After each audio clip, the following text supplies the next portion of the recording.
Oui. Il y a peut-être une chose qu'on n'a pas dite, mais c'est que nous, à l'Alliance, nous rendons compte de ce qui se passait avec les sages-femmes, que le législateur, en tout cas une députée, voulait étendre l'IVG aux sages-femmes. On a avec l'IFOP, l'Institut IFOP, fait un sondage et qui montre que 56% des Français ne pensent pas que ce soit le rôle des sages-femmes de faire l'avortement. On y arrive justement. Je me tourne vers Olivia Deschlette et Cécile Dumarsais. En gros, aujourd'hui, cet accouchement médicamenteux qui représente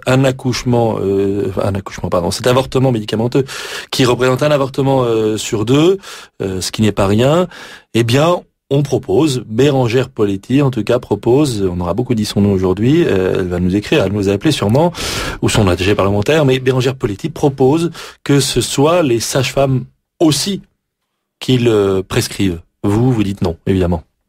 Oui, on dit non. Bien sûr qu'on dit non. Bien sûr qu'on dit non. L'avortement médicamenteux en soi ne fait pas partie de la pratique de la sage-femme. On a dit tout à l'heure combien la sage-femme était là pour accompagner la vie, accompagner la jeune femme qui va devenir mère à intégrer son rôle, à accueillir cette nouvelle vie qui est d'abord en elle et puis après qui sera séparée d'elle par la vie. Et voilà, et l'avortement n'a pas sa place dans la mission de la sage-femme. Alors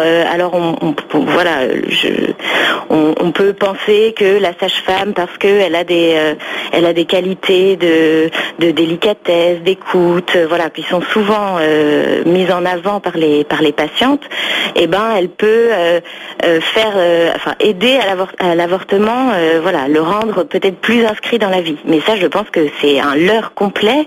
La sage-femme, elle n'est pas magicienne. L'avortement, ça reste un avortement et quelque chose de terrible pour une femme, et c'est pas parce qu'il serait prescrit par la sage-femme qu'il serait moins douloureux et moins difficile à vivre pour la femme. Cécile Dumarsais.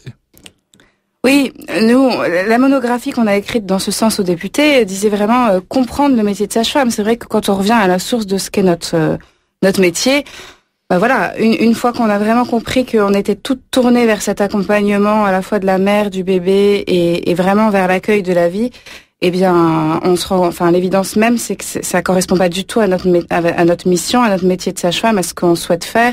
Et cet accompagnement, il est vraiment tout tourné vers cette naissance.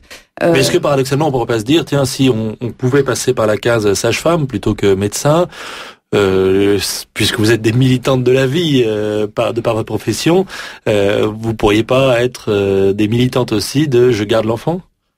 Alors, c'est ce qu'on disait tout à l'heure, il y a une hausse de la natalité en France, il n'y a pas une hausse non plus immense de sages-femmes. On est déjà finalement assez sollicité, assez peu disponible par rapport à notre charge de travail. On aimerait aller tendre encore davantage vers des naissances un peu plus naturelles, alors qu'on aurait eu tendance à les médicaliser ces dernières années. Et paradoxalement... La chirurgie, la naissance, la césarienne, c'est quand même une naissance sur 4, si je ne m'abuse. Une naissance sur 4, une naissance sur 5, ce qui est pas rien. Oui, 4, 5 à peu près. Ce sont des chiffres quand même assez conséquents. Il y a certaines périodes de l'année, c'est même 1 sur 3. Oui, je sais pas s'il faut ramener ça à des périodes de l'année. C'est vrai que la grossesse est devenue de façon générale assez anxiogène parce que finalement, il y a peut-être une moindre transmission entre les mères et les filles. Donc c'est vrai que les sages-femmes ont justement d'autant plus leur place dans cet accompagnement, dans cette transmission. Et puis non, finalement, on essaie de nous présenter ça comme un élargissement des compétences de la sage-femme. Mais j'ai envie de dire, on les a toutes nos compétences pour exercer notre métier tel qu'il est réellement. Et on n'a pas besoin on n'aspire pas du tout à prescrire l'avortement médicamenteux. Olivia Deschlette, vous êtes porte-parole du collectif des sages-femmes de demain. Il y a évidemment plein d'autres mouvements qui regroupent les sages-femmes. Il y a plein d'autres raisons de se mobiliser et de se regrouper. Est-ce que vous pensez que votre état d'esprit, votre point de vue est généralisé dans la profession ? Aujourd'hui, on a dépassé avec le collectif, on a dépassé les 700 sages-femmes signataires. Donc c'est quand même que en une semaine, c'est quand même énorme. Et voilà, et c'est vrai qu'on est nombreuses à tenir à notre métier tel qu'il est de préparation et d'aide à l'accueil de la vie. Voilà, et comme disait Cécile Dumarsais, on a toutes les compétences, on n'a pas besoin de plus de compétences, on a peut-être besoin de plus de place. Que les femmes sachent plus qu'on est là et qu'on peut les aider et les suivre pendant leur grossesse et voilà, mais au niveau des compétences, on a besoin de rien de plus. Et c'est vrai que dans notre collectif, il y a des sages-femmes qui ont vraiment choisi ce métier justement parce qu'elles veulent accueillir la vie, elles veulent la soutenir, tout ça en prenant soin de la maman et de son bébé. Et voilà, elles nous laissent des messages en disant leur refus d'être associées à l'avortement. Et il y a aussi des sages-femmes qui n'expriment pas de conviction particulière sur l'IVG, mais qui sont vraiment écœurées de voir que on peut faire peser sur notre profession c'est ce qu'on considère tous comme un échec de la société. On a reçu des témoignages de sages-femmes qui nous racontent, enfin qui nous disent leur expérience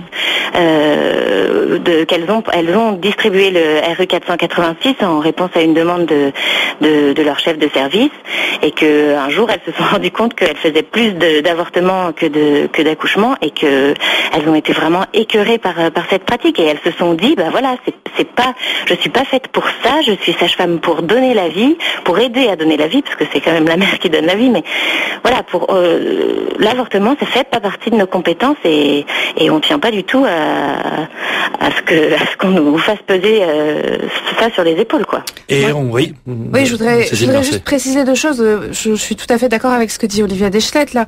Et puis en fait, on oublie aussi dans la jeunesse de ce qui s'est passé, les sages-femmes n'ont absolument rien demandé dans l'histoire. Nous, notre profession, on n'a pas demandé à la modifier. Paradoxalement, ça vous tombe dessus comme ça. On n'a pas du tout demandé à prescrire l'IVG médicamenteuse. Le fait est qu'on n'a rien demandé et il y a cet amendement qui est proposé. Et puis finalement, on s'aperçoit que quand on consulte les sages-femmes, elles ne sont pas d'accord. Que quand on consulte les Français, ils ne sont pas non plus d'accord. C'est ce que disait Caroline Roux. Il y a 56% des Français qui considèrent que c'est pas le rôle des sages-femmes. Donc en définitive, ni les sages-femmes ni les femmes ne souhaitent cette évolution. Alors on se dit finalement pourquoi ça a été proposé ? Parce que les médecins n'arrivent plus à assumer ce rôle-là. Il y a des médecins qui déposent finalement maintenant leur clause de conscience qui eux aussi ne peuvent plus tout assumer. Oui, donc je l'ai noté sur ma feuille, effectivement. Les médecins, eux, peuvent dire non parce qu'ils ont cette possibilité de les faire sages-femmes aussi. D'objection de conscience. Oui, les vous aussi, vous avez cette possibilité. Oui, bien sûr. Mais ce que je veux dire, c'est qu'on est devant un problème de santé publique qui est assez complexe. Et en définitive, on voudrait, sous couvert de dire aux sages-femmes que elles ont une évolution de leur profession, que ce serait plus médicalisé, eh bien, on voudrait leur expliquer que on leur fait presque un cadeau d'élargissement de compétences professionnelles, alors que ça ne correspond pas à la réalité. Alors que c'est un cadeau empoisonné. 08 92 68 80 30.